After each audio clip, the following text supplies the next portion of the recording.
新學年開學，學生有唔同嘅心情，有人期待，有些學生就擔心考呈分試有壓力。有學校就話會加強對學生，尤其係情緒方面嘅適應同支援。你有冇去黑玩啊？我冇啊，我去咗圖書館啊。咁你有冇跳飛機？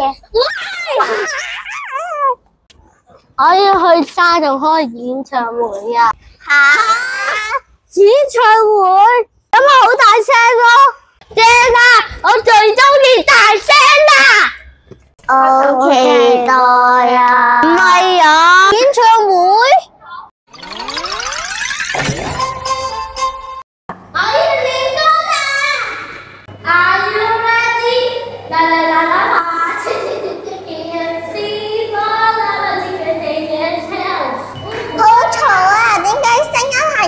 嚟噶，我耳仔都就嚟聾噶啦！你講乜嘢？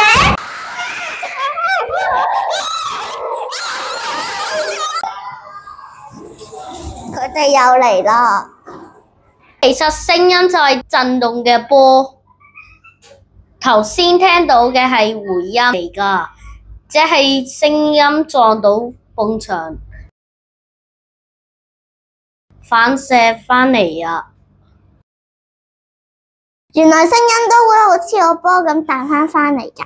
意思我講一句，啲聲音撞牆返嚟俾我聽。冇錯啦，不過要有夠大嘅空間同埋距離先可以聽得清楚。哆啦 A 夢做個實驗俾我睇下。冇問題，開工。哆啦 A 夢，不如我幫你介紹下啲材料先啦。有一個大嘅紙杯，有一個細嘅紙杯，有一條繩，同埋有一個蛋糕，仲有一個透明嘅圈圈。首先用彈弓喺杯底吉個窿，再轉幾下穿少少入去，跟住就喺另一邊穿線打裂。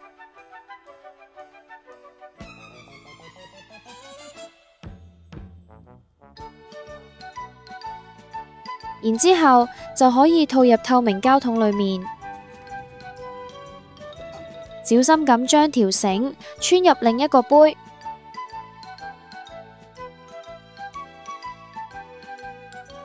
拉到條彈弓個頭仔入杯裏面就完成㗎喇。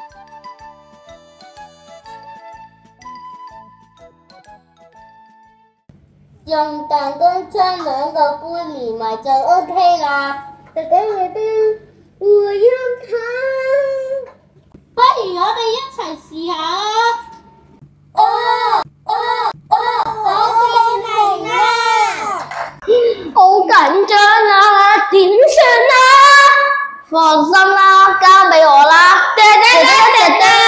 回音控制器，用呢個就可以唱到歌啦。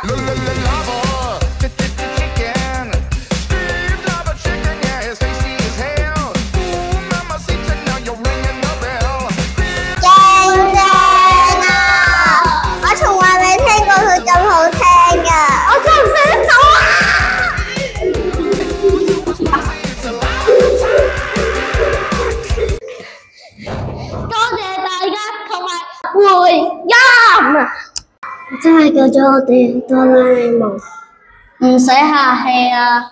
屋企邊度都有聲音嘅秘密，你又揾唔揾到啲回音藏身嘅地方啊？啦啦啦啦啦啦啦啦啦啦啦啦啦！哇，有回音真係好聽好多啊！